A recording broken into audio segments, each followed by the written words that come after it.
Before she ever looked at him, Jason Kang was already a legend nobody wanted to meet.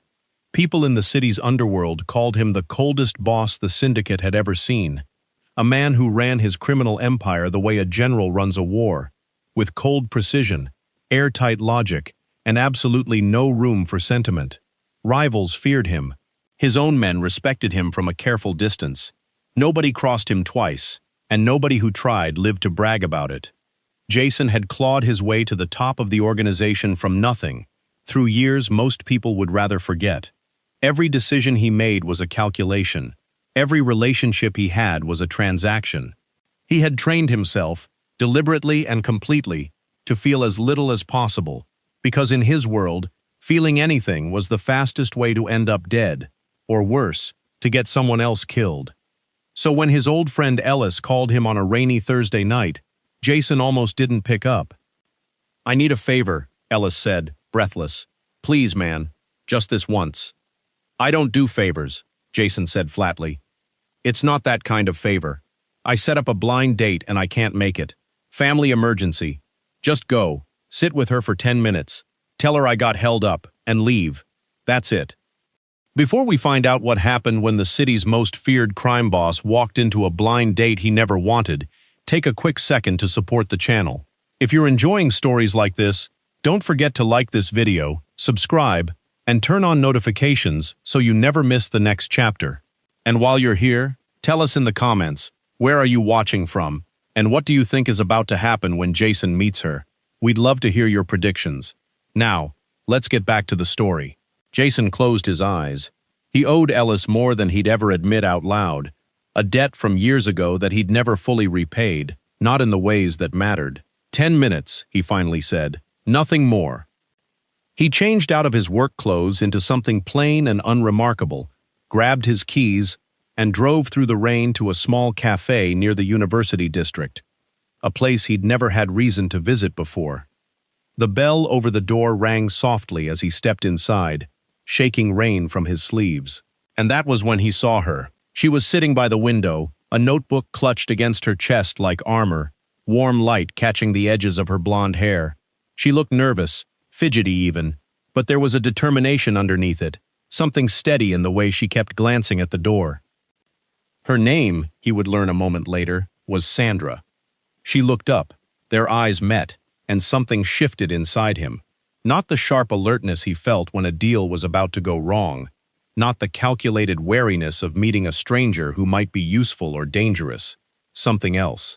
Something unfamiliar and warm. She smiled, a little shyly. "You must be Ellis." He should have corrected her immediately.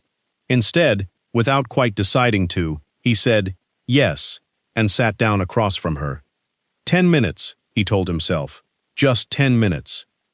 He had no idea those 10 minutes were about to unravel everything he thought he understood about himself. Sandra talked quickly when she was nervous. Jason noticed that almost immediately. She told him she was in her final year of a human rights law program, determined to work in international advocacy. She wanted, she said, to hold powerful people accountable, the ones who thought money and influence put them above consequences. "I want to make the world a little fairer," she said, eyes bright.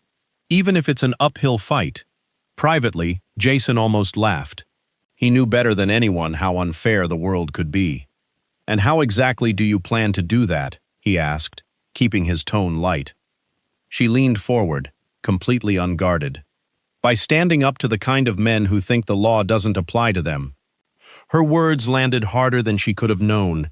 Men like me, he thought, though she had no idea who she was actually talking to. When he told her, almost testing her, that the world ran on power, she shook her head without hesitation. "No, the world runs on the choices people make." Nobody spoke to him like that. Nobody dared disagree with him so plainly. But she did, without a trace of fear. And when she laughed at one of his dry, understated jokes, something twisted pleasantly in his chest, a sensation he didn't have a name for. 10 minutes became 20. 20 became an hour. He never once looked at his watch. When he finally stood to leave, she smiled up at him. "I'm glad you came." He walked out into the cold, damp night with his heart beating faster than it had any right to. This was reckless. He had enemies who watched for any sign of weakness, rivals who would exploit anything they could find. And yet all he could think about, driving home through empty streets, was the girl by the window, Sandra, the future lawyer who dreamed of taking down men exactly like him. The next morning, his staff noticed something was wrong. Jason sat at the head of the long table in his office, papers spread out in front of him, routes, contracts, plans for jobs his men needed signed off on, but his attention was somewhere else entirely. "Sir?" one of his lieutenants asked carefully. Jason blinked, refocusing. "Go on?" His people exchanged uneasy glances. Their boss was never distracted. He was always 3 steps ahead of everyone in the room. This drifting, unfocused version of him was new, and it unsettled them. Later that afternoon, Jason found himself driving past the university, telling himself it was simply on his way somewhere else. It wasn't. He spotted Sandra sitting on a bench outside the library, reading, sunlight catching her face. He watched her from inside his car, unseen, and felt something rare and unwelcome: fear. Not for himself, for her. His world was dangerous. If she ever stepped into it, even by accident, she could get hurt because of him. He drove away before she noticed the car. That night, he made a decision that shocked even his closest advisors. He called his financial director. "Start unwinding the nightclub holdings, quietly. Sir, we're already transitioning slowly. Clean investments only. Moving faster than planned will upset people. Let them be upset." For years he'd told himself he would eventually walk away from the more dangerous corners of his business and build something entirely legitimate. He'd always found reasons to delay it. Now, for reasons he wasn't ready to examine too closely, he stopped delaying. Sandra didn't know it yet, but she had already begun changing something in him. A week later, the truth caught up with her. Sandra was leaving the library when 2 black sedans pulled up along the curb. Men in dark suits stepped out, calm, silent, clearly used to being obeyed. One of them opened a rear door, and Jason stepped out, no longer in the plain coat she remembered, but in a sharply tailored suit, flanked by 2 guards. Students nearby froze. Whispers rippled across the courtyard. "That's Jason Kang. He runs the syndicate that controls half this city." Sandra's stomach dropped. It can't be. Jason saw her across the courtyard, and for a moment the world seemed to go silent around them. She walked toward him slowly, disbelief written across her face. "Tell me they're wrong," she said quietly. He didn't lie to her this time. "I run a criminal organization, one that has hurt people. That part is true." Her eyes filled with anger. "You lied about who you were. I never gave you a name that night. You gave me one. That's not the same thing, and you know it." Her voice sharpened. "You are exactly what I've spent years studying, exactly what I want to stop." "I'm trying to change that," he said, low and steady. She shook her head, stepping back from him. "People like you don't change." The words hit him harder than any threat ever had. She turned and walked away, and he let her go, standing there in the courtyard feeling, for the first time in his adult life, completely powerless. Trouble followed quickly. A rival named Reyes had been watching Jason for weeks, waiting for exactly this kind of opening. "He's distracted," Reyes told his people. "Distracted leaders get burned." That night, a warehouse belonging to one of Jason's companies went up in flames. His phone didn't stop ringing. His men wanted retaliation, immediate and severe.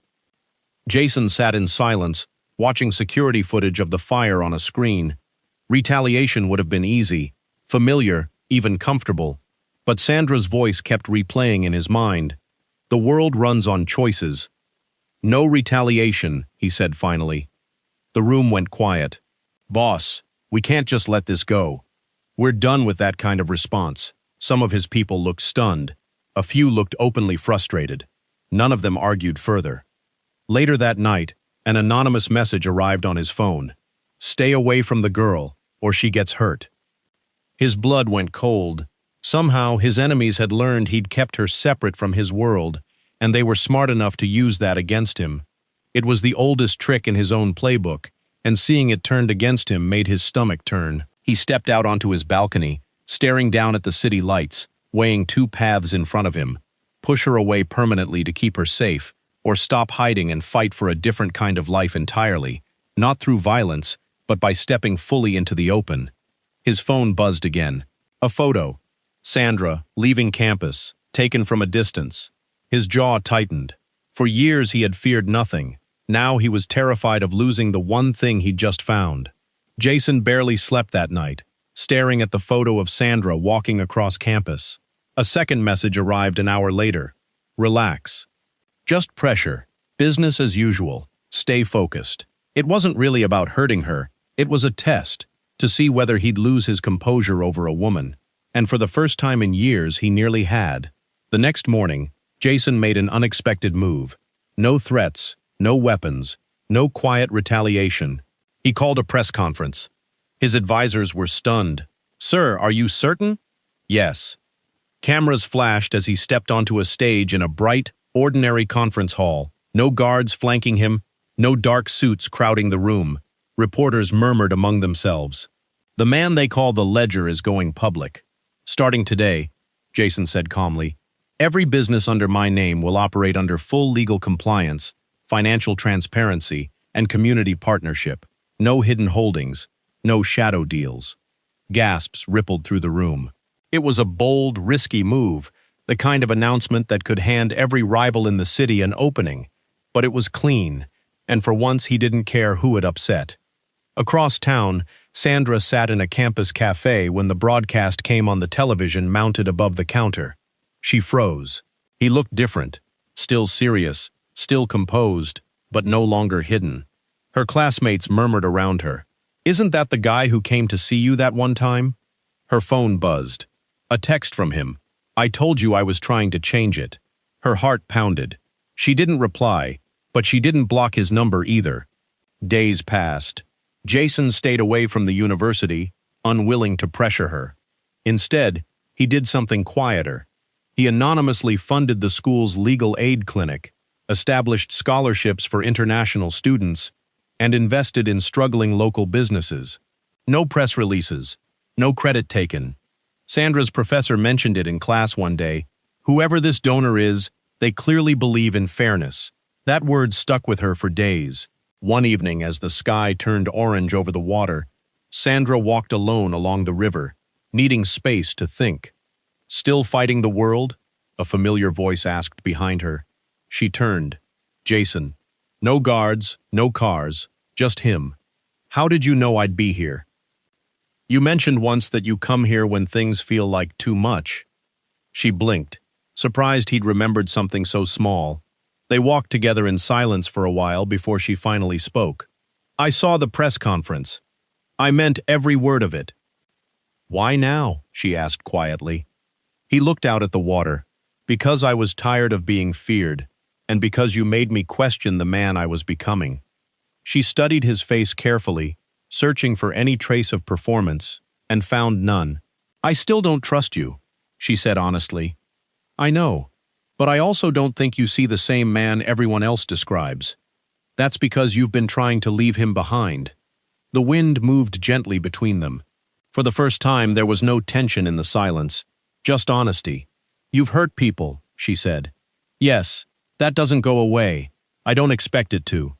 "No, but I can choose to do things differently starting now." She remembered her own words back to him. The world runs on choices. Something in her softened, just slightly. "You lied to me that first night," she said. "I did, and you had every right to be angry." "I also felt something," she admitted quietly. "That night, so did I." The air between them felt lighter, not dangerous anymore, just real. "I can't promise you anything," she said. "I'm not asking for promises. I'm asking for a chance to prove I'm not who you think I am." She looked at him for a long moment, then nodded once. One chance. He didn't smile widely, but his eyes warmed, and that was enough. Over the following weeks, they met in simple, unremarkable places: bookstores, small cafes, campus events. Jason listened far more than he spoke, asking about her childhood, her dreams, her mother's strength, her fear of not measuring up. Nobody had ever asked him about his own fears. Sandra did. "What scares you?" she asked one afternoon. He thought about it carefully. "Becoming hollow, empty." "You're not empty," she said. "I was close." She reached across the table and touched his hand, just briefly, gentle, electric, safe. Something in him settled, not chaos, peace. His staff noticed the change too. He laughed once during a meeting, actually laughed, and his team stared like he'd sprouted wings.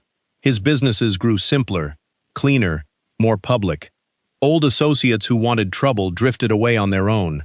New, legitimate partners stepped in. It wasn't dramatic, it was steady. And steady, he was learning, was far stronger than fear had ever been.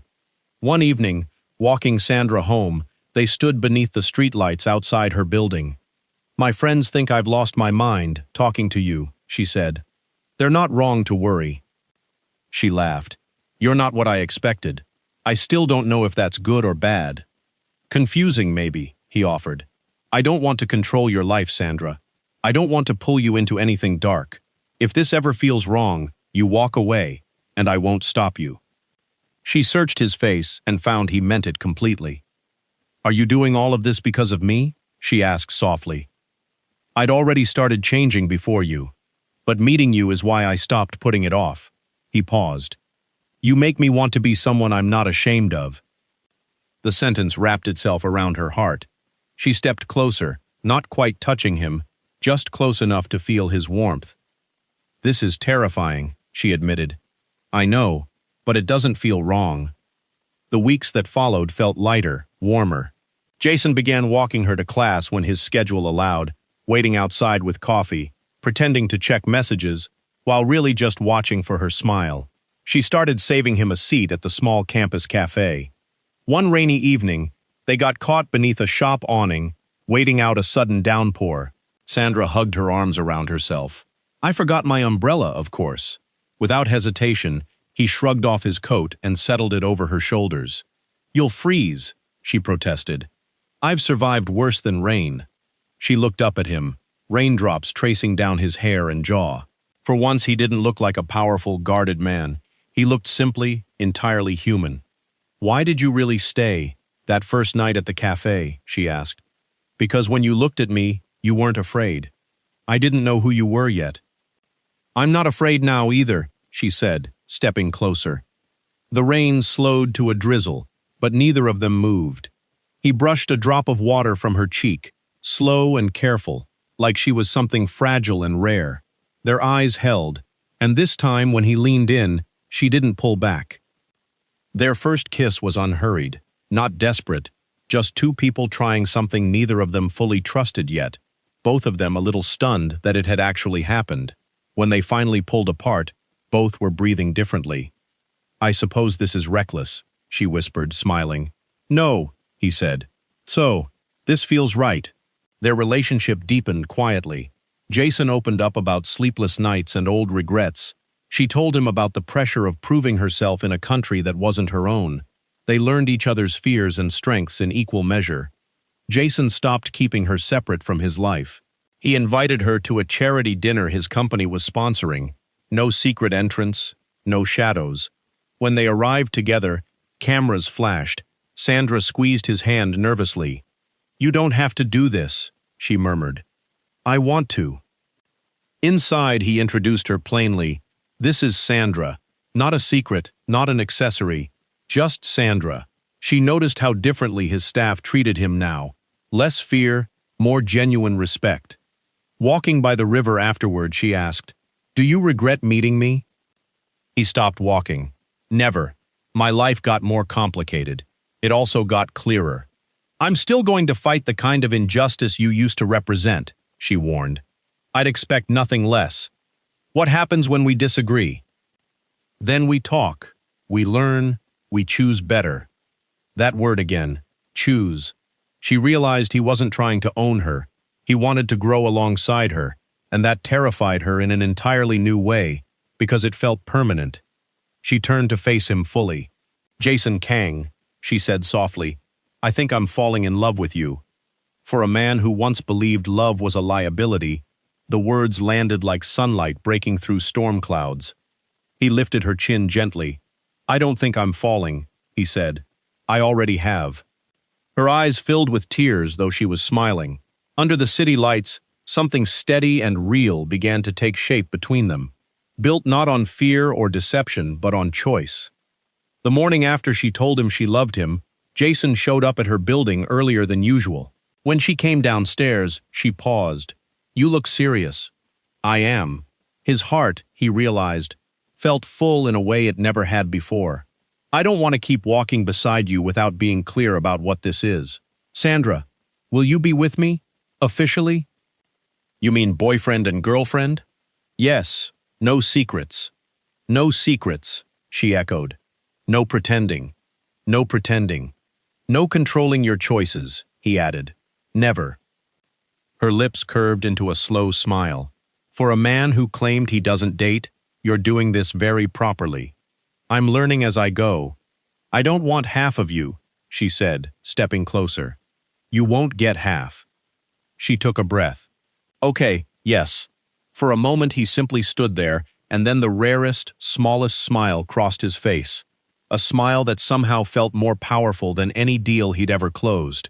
He pulled her gently into his arms, and she felt, for the first time in a long while, completely safe. Months passed. Their bond deepened into something steadier than either had expected. Then one Sunday, Sandra sat staring at her phone, quiet and distracted. You've been reading that message for 5 minutes, Jason said gently. My mother wants to visit. That's good news, isn't it? She doesn't know about you yet. He stayed calm. Then we'll tell her the truth. Sandra's mother was strong-willed and protective, a woman who'd raised her alone before sending her abroad for a better future. She valued hard work and an honest reputation above almost everything else. How do I explain that I'm dating a man who used to run a business empire built on things I'd normally fight against? Sandra asked. Jason didn't defend himself. He simply nodded. She deserves the truth. You're not scared. I've handled hostile boardrooms and dangerous rivals. I can handle your mother. She laughed despite herself. You have no idea. Then I'll learn. When her mother arrived 2 weeks later, Jason insisted on picking her up from the airport himself. Sandra sat beside him, visibly nervous. Relax, he murmured. You relax, she shot back. Her mother stepped through the gate, composed, sharp-eyed, immediately assessing. Sandra rushed forward and hugged her tightly before turning. Mom, this is Jason. He bowed his head respectfully. It's an honor to meet you, ma'am. Her mother studied him for a long, silent moment before offering the faintest smile. You're very tall. Sandra blinked. Jason, careful not to laugh, simply said, Yes, ma'am. On the drive back, the questions began. What do you do for work? I oversee investment and development companies. Is that legal? Fully, ma'am. Stable? Very. Do you treat my daughter well? He didn't hesitate. With everything I have. That evening over dinner, Jason had learned a proper greeting in her mother's native language beforehand, and Sandra felt her chest warm watching him try. Afterward, her mother asked to speak with him alone on the balcony. Sandra nearly panicked. You love her? Her mother asked plainly. Yes. You understand she has her own dreams. You will not silence her. Never. Her mother studied him carefully. I can see you were once a hard man. I was, Jason admitted without excuses. I'm trying to become a better one. There was no pride in his voice, only honesty. Her mother nodded slowly. Good, because my daughter doesn't need a powerful man. She needs a good one. When they returned inside, her mother simply said, He's serious, and left it at that. Over the following days, she watched everything. How he waited for Sandra to finish speaking before responding. How he carried groceries without being asked. How he encouraged her to focus on her studies rather than skip them for him. One evening, watching the sunset together, her mother spoke again. Jason.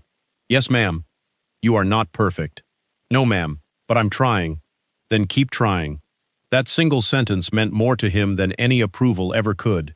Months turned into a rhythm of shared routines, studying together, cooking together, arguing occasionally and always working through it. Jason began mentoring young entrepreneurs publicly, speaking about ethical growth and second chances. The city slowly began to see him differently, not as a feared figure, but as a disciplined leader who had chosen a new direction. Then an email arrived that changed everything, at least temporarily. A prestigious international legal internship, only 5 spots offered worldwide, and Sandra had been selected. The placement was overseas, a 6-month residency requirement attached. She met Jason that evening by their usual spot along the river, phone in hand, quiet in a way he recognized immediately. "What happened?" he asked. She handed him the email. He read it carefully, pausing on the residency requirement. "This is significant. You worked hard for this." "I know." Silence stretched between them. 6 months. A different country. A different time zone. "You should go," Jason said finally. She blinked. "That's it? What did you expect me to say?" "I don't know. Maybe ask me to stay." "I would never hold your future back," he said, though his jaw tightened slightly. "You're not scared?" "I am. Terrified, actually." "Then why are you so calm about it?" "Because loving you means wanting you to grow, even when it costs me something." Her eyes filled with tears. "I don't want the distance to change us." "It won't," he said firmly. "You can't promise that." "No, but I can promise to try."